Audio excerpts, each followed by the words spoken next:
Notre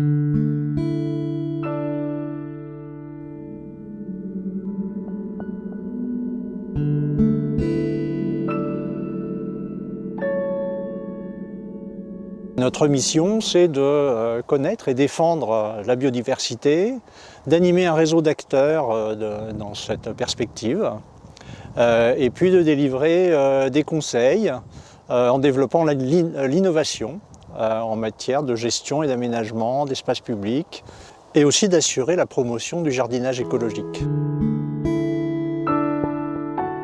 On sait que les acteurs publics utilisent pour l'essentiel des désherbants, enfin si on parle en termes de tonnage des matières actives épandues. Il est donc important de regarder comment on peut réduire les actions de désherbage chimique sur notre espace public.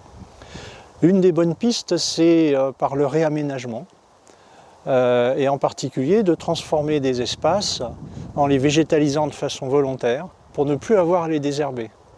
C'est ce que nous avons fait place Charles de Gaulle, à côté de l'hôtel d'agglomération, au pied des platanes. On a initié aussi cette démarche sur des territoires communaux parmi nos 13 communes, notamment à Montrecourt. C'est également ce qui s'est fait à Éragny, dans le cimetière, où le collègue chef de service à espace vert a supprimé certains espaces qui étaient en cailloux, difficiles à désherber mécaniquement, il le faisait chimiquement. Il a supprimé ces espaces et il a installé à la place des tapis de plantes vivaces qui demandent un entretien, certes, mais qui permettent de s'affranchir de l'usage des désherbants.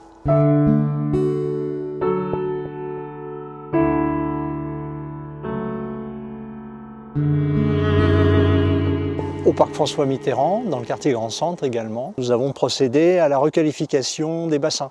Ces bassins étaient autrefois totalement traités de façon minérale avec des margelles en béton. Et les berges ont été remises en état de nature, donc avec des végétaux, des plages en terre et tout un étagement de végétation qui ont permis d'ailleurs à toute une faune sauvage de réinvestir les lieux, puisque j'ai assuré un suivi des populations de libellules, nouvelles habitantes de ce quartier, dès l'été dernier. Pour nous, c'est important de montrer à la population l'intérêt de la biodiversité. Ça permet de retrouver des équilibres naturels, d'assurer l'épuration naturelle de l'eau par les plantes, par les bactéries qui vivent au contact des racines des plantes.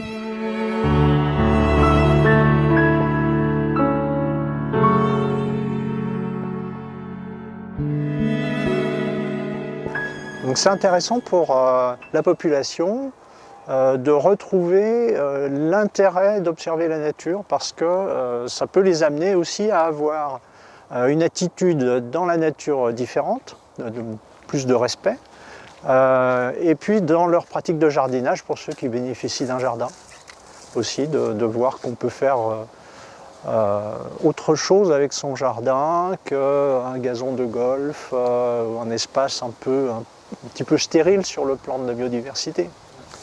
Et s'abstenir des pesticides au jardin, ça va aussi dans le sens d'accepter la présence de la nature au jardin. Pourquoi supprimer les pesticides? Pourquoi s'en passer? Il y a des préoccupations tout d'abord de santé publique. Les applicateurs professionnels doivent prendre des précautions, mais les amateurs souvent sont assez loin de ces préoccupations-là. C'est une question de protection des ressources. On parle bien sûr de la ressource en eau, qui est contaminée par les désherbants. La grande majorité de nos rivières est contaminée par les pesticides, notamment les désherbants. Les raisons qui font qu'il faut se passer des pesticides, il y a bien évidemment des motifs économiques. Est-ce qu'il est raisonnable de faire payer l'eau ou l'application phytosanitaire deux fois? Une première fois, on achète le produit, on l'épand, et une deuxième fois, on le retire de l'eau potable parce qu'elle a contaminé la ressource en eau. Alors que peut-être des solutions alternatives existent et sont à la portée des acteurs publics. Il faut prendre en considération que les particuliers épandent dans leur jardin peut-être 8 fois plus de produits que tous les acteurs publics réunis. Donc une ville qui est responsable, qui souhaite avoir une attitude de responsabilité vis-à-vis des pollutions par les pesticides, elle doit prioritairement chercher à éduquer sa population. Nous avons initié l'été dernier une pratique un peu originale, c'est le jardinage d'entreprise. Ce sont dans les bureaux du Verger qui accueillent un grand nombre de services de l'agglomération. J'ai proposé au personnel, pendant le temps de la pause de midi, de pratiquer le jardinage. Alors c'est une activité physique tout aussi délassante que le move-up, jogging et autres activités proposées par les clubs sportifs. En plus, on apprend à observer la nature et à découvrir ses trésors.